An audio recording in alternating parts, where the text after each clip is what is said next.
The March lockdown in response to COVID-19 saw the UK theatre industry close its doors, with the cancellation of all theatre performances and upcoming productions until further notice. Our current production of Shining, a collaboration with our cultural partner David Glass, closed on its third day of a 7-day run. Work on our next production had already started, Sparkle Shark by Philip Ridley, a fully accessible version directed by Elise Davison, which was programmed to be shown at the Egg, Theatre Royal Bath, in May. Creative conversations and preliminary designs had started, but now, without a theatre to put it in and audiences to share it with, there was no option but to cancel this forthcoming Sparkle Shark show as well. Bath Spa Productions still had a team of creatives and technicians whose learning and training around production processes was still ongoing. Elise Davison, our professional director, was on board, engaged, ready to start. This led the staff team at Bath Spa Productions asking one fundamental question. So, what now? How do we move forward with our projects? How can we create a new learning environment that can enable production processes? With everyone confined to their home, scattered around the UK, how do we work creatively in lockdown? More importantly, with the view that this COVID-19 environment was our immediate future, we had to ask ourselves, how do we continue to innovate, encourage collaboration and inclusivity in our work, and ensure accessibility is embedded in our processes and performances? How do we work in this new landscape? This research project explores all these questions and more. This is Lockdown Landscapes. What is Lockdown Landscapes? I guess it's a virtual reaction to the situation we were presented with during COVID-19. How could we still put on a production in the virtual world, allowing the audience to be immersed in that environment, but moreover opportunity for the cast and the creatives and the technicians to still be involved as one in that project, and in that instance of isolation be able to still feel like they're working together on a group project. So how do we realise this? We decided to use capture visualisation software, which allows the creatives and the technicians to incorporate their lighting design, their set design, textures, colours, as well as video designs, things like projection and projection mapping. And all of these things could be incorporated into Capture. We could embed that visualisation onto a final video output. And so we wanted to put all of the actors, the cast members around that central video to create what has become Lockdown Landscapes. However, having done this project, for me personally, it's spurred on a wish to do further research into the area. How can we make the work even more immersive? How can technology help us in the future when we may need to put on virtual productions? I'm going to be looking into how we can incorporate virtual reality, VR technology, into virtual performance, how we might be able to use certain platforms where we could do promenade performance as virtual reality characters and the audience can follow us around. And so there are lots of ideas that have come out of this project, and yeah, really excited about the future. When Kerry and I first had the discussion about moving this project from the physical world into the virtual world, I was super enthusiastic and I said, yes, this is absolutely something that can happen. And that was all I really knew, was that was what we were going to do. And I then was introduced to the production team.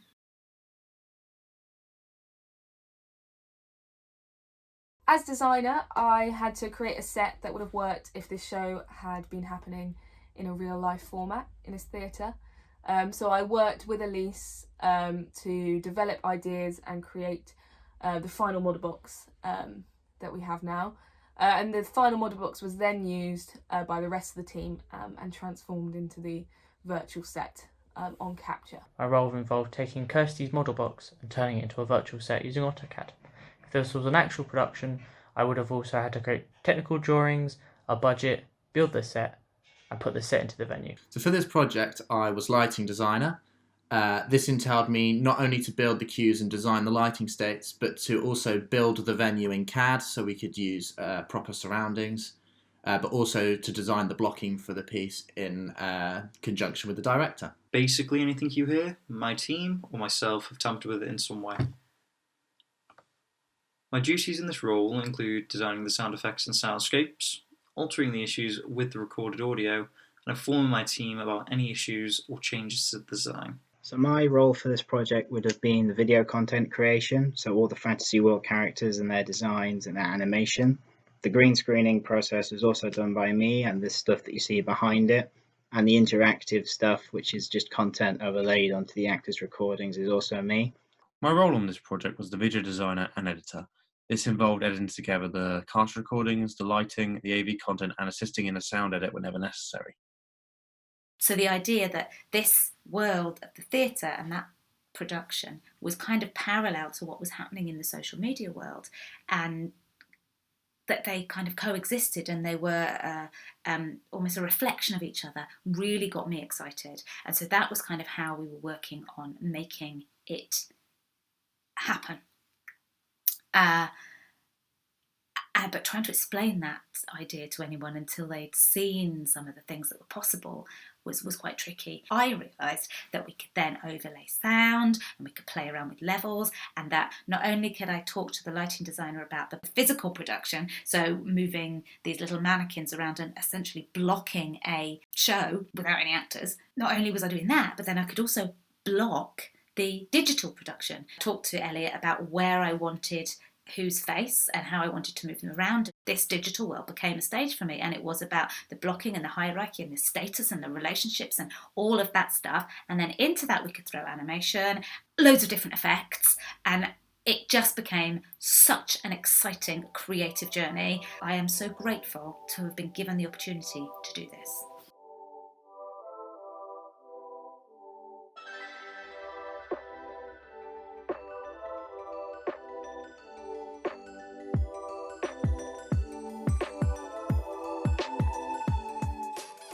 I think at first we found it quite hard because we weren't in the same room together and it was all quite awkward, and then all of a sudden we thought, hang on, we can think about how we can do things through a screen and how to move about the screen, and we pick up random objects in our room and we could do things with them. And although we weren't there physically with each other, we still were through the screen, so we could still make eye contact and we could still talk to each other. And I actually think it worked really well for what we were doing. It was very weird. Usually you're in a room with the cast and the theatre production team every day, you see them every day, which we did, but not in the usual sense. So it was strange, and I think it took a bit longer and it was a bit harder to kind of understand how everyone worked and sort of make friends with everyone. Half the people I've never met and still haven't met, so it was definitely weird and strange, different, but different in a good way, because I think it's shown us that it is possible because we've done it.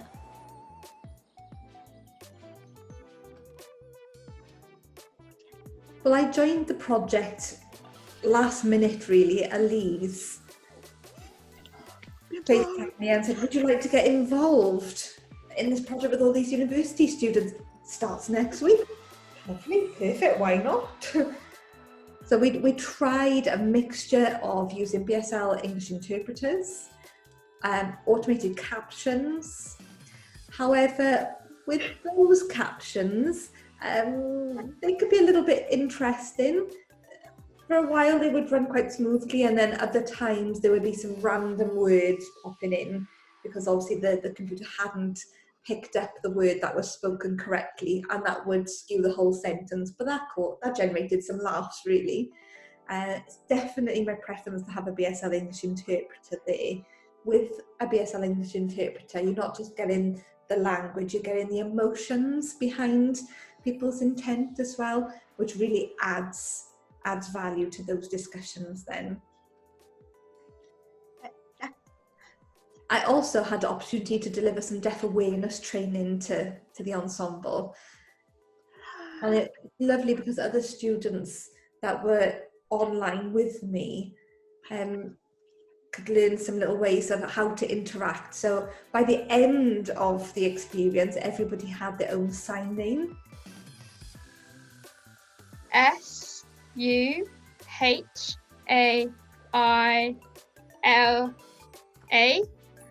We got given our sign name, so mine was like a bear, so this is bear, or is it a hug? I think it's bear, because I had a big bear there. So my sign name now is Suhaila, which was so cool.